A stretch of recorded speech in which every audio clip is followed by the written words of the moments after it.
These are all the items that I sold on my whatnot sales on Friday night and Saturday during the day. I ran multiple sales on my vintage items and on my jewelry, which is mostly necklaces, and then I had added some bracelets and I sold 2 of those. And this is beautiful. It's like an enameled parrot with all these rhinestones on it. However, it's broke. It doesn't have the pin on the back. I probably could have got more for it, but somebody asked me to run it. Oh, that's my hair. Let me get that out of the way.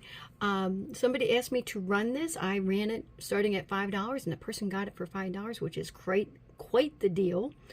And I'm getting ready to ship all of these items out. At the end of the video, I will tell you how much I made from the sales.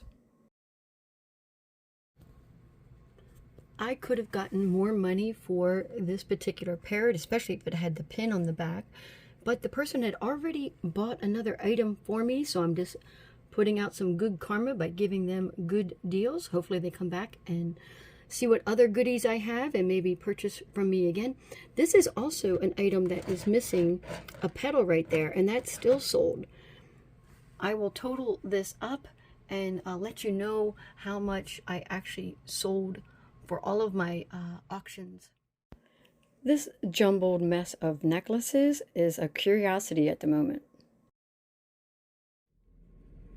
In this pile of necklaces, I got it out of all the jewelry boxes and jars that I was buying, and one of these I know is 14 karat gold, and the rest I have to figure out if they are gold or not, and then I got to decide where I'm going to sell them, either individually on eBay or am I going to take it to a scrapper. They're all in really good condition. I don't know why I wouldn't sell them on eBay, but you never know. It might be a better deal just to go to a scrap gold place and just get paid right away. I'm just curious, how many of you take your gold and silver to those cash for gold and silver places?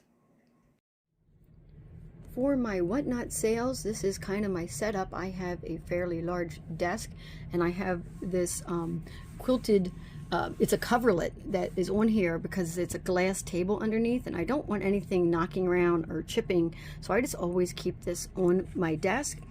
And so I put this little setup here, and I've been changing out what's up here, and I put things along there depending on what I'm selling. If it's vintage items, there's vintage items there. If it's jewelry, then there's jewelry items there. And so here's some of my vintage right here, and then this open area, I either put my box that's full of my necklaces, or I stack all of my vintage items on this side, and then I'm just pulling either from the left or right.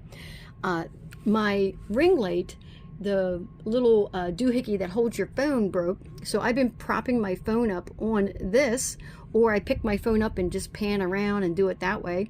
So I do all of my whatnot sales on my phone, and then next to me on a little tray table I put my laptop, just in case. It allows me to do all kinds of things. I can do a lot on my phone. I can add items, which I did in my last sale. Someone was like, hey, can you run that? I added it, and then I also have a scale sitting on top of my printer. I quickly weighed the item so I can get an appropriate weight for the item before I run it. I put in a quick description, and then I just run the auction. So you can add things on the fly, which is great, and I can't wait to do more of these whatnot sales. I've done a bunch. I'm learning.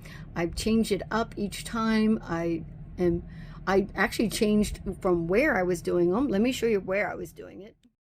This is the box that holds all my jewelry, but underneath it is a pillow and another box. And what I was doing before, the first time I did a setup, is I propped my selfie stick up on the box, then I put the pillow down on the floor, and I was actually kneeling at this little filing cabinet and showing the items. Well, you can't do that for an hour. It hurts the knees way too much, and I just couldn't do that anymore.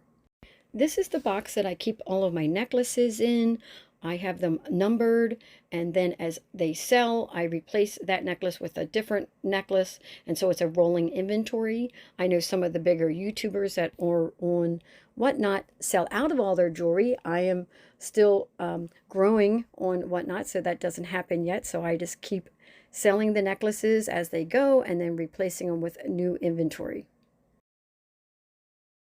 So these are some of my tips. Is one, try to figure out where you want to do your Whatnot show, whether or not you're going to be in the Whatnot show, like show your face or whatever, be standing or sitting. And then also figure out where your items are going to be, where you're going to pull from, and have everything already set up, as many items as possible into your Whatnot show. I keep adding items. It's really easy to add items and assign them to a show, so that keeps your inventory just rolling through.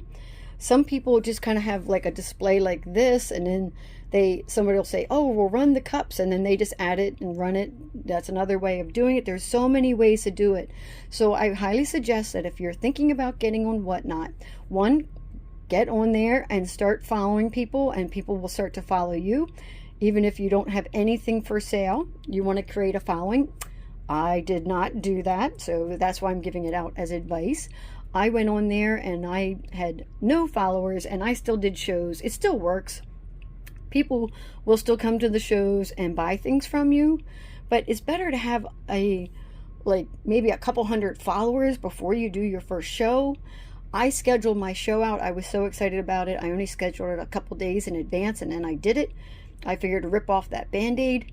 I think a better way to do it is to schedule it out, so that people see that, oh, she has a sale going, and it's going to be 2 weeks from now, and they can bookmark your show, and then more people show up for it. And in terms of times, the times don't really matter. We got 4 time zones here in the United States. Actually, more than that if you count Hawaii and Alaska and all that. But anyways, doing it morning, afternoon, evening, doesn't really matter. Just schedule your shows and do it. People will raid your show, which is fun. That's where somebody who's ending their show, and let's say they have like 50 people in that show, they can bring all 50 people into your show by raiding your show, which is great. I've even raided people's show when I only had 3 people at the end of my show, and I still raided somebody's show, and it's just so much fun. Everybody appreciates it. It's a fun community. So if you're not on the app, it's just this fun interactive area to be. So I chose not to show my face. I just want to show the items. It's really personal preference which way you want to go in terms of selling everything, and or having themes. You can have a theme show. I just call mine vintage, and I do mostly vintage. Occasionally a couple items sneak in there that aren't vintage, but that's okay. And you can do it really themed, really down to a niche, like if you're doing just baseball hats or something like that. I'm thinking about doing something along that lines, but I don't have enough baseball hats to do a whole show, so I would have to add in like other accessories like belts and things like that, like to do more of the accessories. So that's another theme I was thinking about. I was also thinking about, maybe just do just kitchen items, or maybe all mugs or something like that. I don't know. I have so many ideas. I'm so excited. I can't stop doing the Whatnot sales. I'm so addicted to it. I highly, highly recommend this to everybody to try it. Go and watch other people's shows and interact and follow people. People will follow you back, and get to know the whole community over there. If you're on the back porch, consider yourself a friend.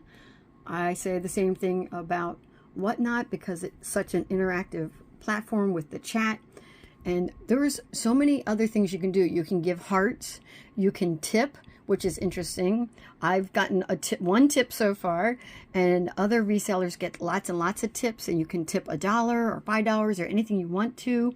That's if you just want to support the reseller, and there wasn't anything that you were going to buy.